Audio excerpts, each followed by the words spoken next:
maana ili fungu linaweza kutumika vibaya. Mathayo 24:40 na 41. Anasema wakati ule watu wawili watakuwako kondeni, mmoja atwaliwa, mmoja aachwa. Wanawake wawili watakuwa wakisaga, mmoja atwaliwa, mmoja aachwa. Kwa hiyo imekuwa ikidhaniwa ya kwamba Yesu atakuja kama ataiba watu, wengine atachukua, mwingine atamwacha.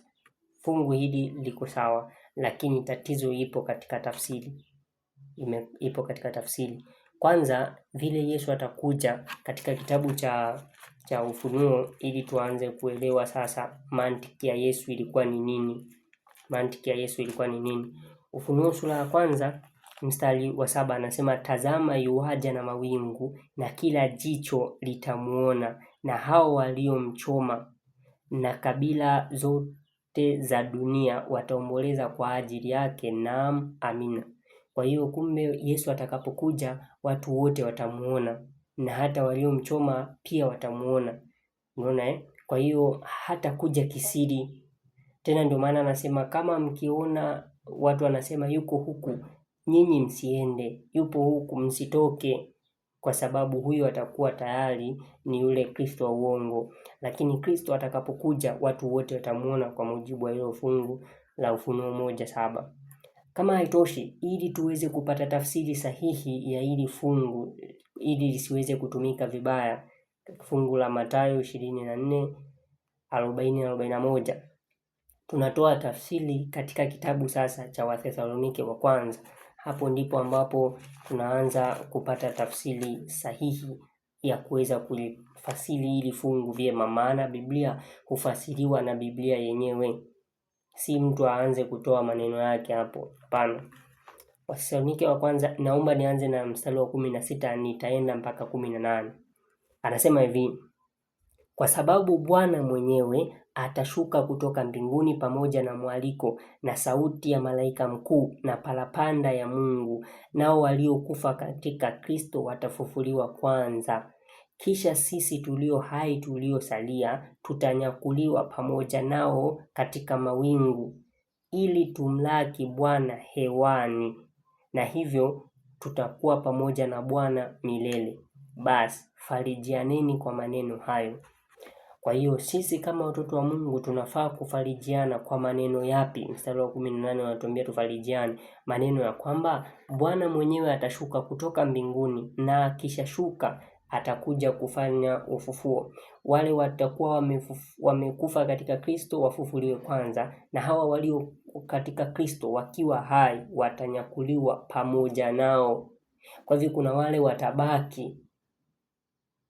Kwa hiyo inawezekana mkawa nyinyi mko wawili mkilima kondeni, lakini kuna yule mwenye sifa ya kuwa katika kundi ya watakaloenda pamoja na Kristo, lakini kuna ambaye atabaki, kwa sababu kitabu cha Ufunuo kinatuambia habari za mauti ya pili. Kwa hivyo kuna mauti ya pili itakayowapata. Kwa hivyo mnaweza mkawa wawili, lakini mmoja ana sifa mwingine hana. Kwa hivyo yule ambaye ana sifa atatwaliwa, mwingine ataachwa. Kwa nini? Huo ni wakati wa kurudi kwa Yesu mara ya pili, kwa sababu atakuja shughuli nyingine zikiendelea. Ndio maana atakuja watu wakiwa hai, wengine wamekufa.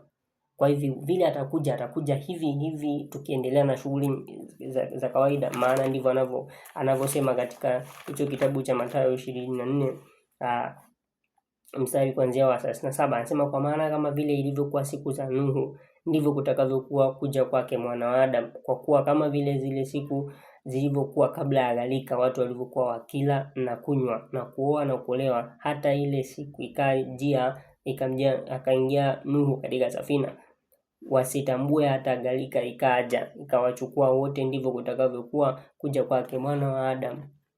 Kwa hiyo Mwana wa Adamu atakuja kama vile ambavyo ilikuja gharika kwa Nuhu kipindi kile.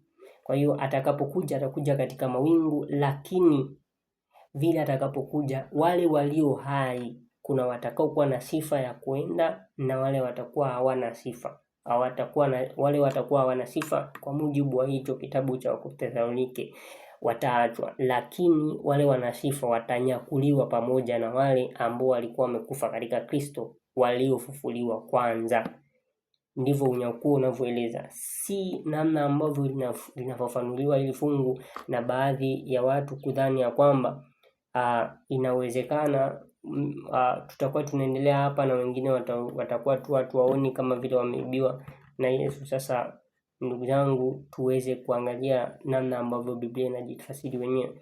Huu unyakuo unavyozungumzwa si sawa na maandiko yanavyosema. Jisomee maandiko mwenyewe na ukaweze kujua nini iliyo kweli na nini ni uongo, maana tunaambiwa tutumie kwa halali neno la Mungu. Katika kitabu cha Timotheo anasema maneno hayo, anasema katika Timotheo wa pili 2:15 anasema jitahidi kujionyesha kuwa umekubaliwa na Mungu, mtendakazi asiye na sababu ya kutahayari, ukitumia kwa halali neno la kweli.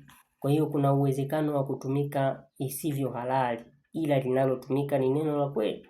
Kwa hivyo tunafaa kuweza kulitumia kwa halali hili neno la kweli, na Mungu aweze kutusaidia tukaweze kuwa katika kundi litakaloenda pamoja na Kristo.